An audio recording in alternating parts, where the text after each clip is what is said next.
రెడ్డీస్ తెలుగోళ్ళు అందరు వీళ్ళది కాపోలది పక్కన.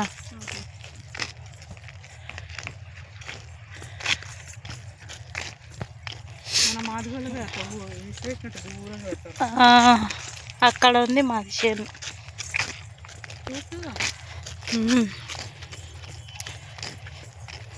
హాయ్ అండి. మా కంచిరాపల్లిలో చాలా దూరం అయినా చూడలేదు కూడా ఎప్పుడు. ఇన్ని సంవత్సరాలు అంటే నన్ను తోలుకపోలేదు, నేను చూడలేదు. ఉంది ఉంది. అది ఎల్జల్కా అంటే కందులు బుడ్డలు అట్లా పండిస్తారు అన్నట్టు.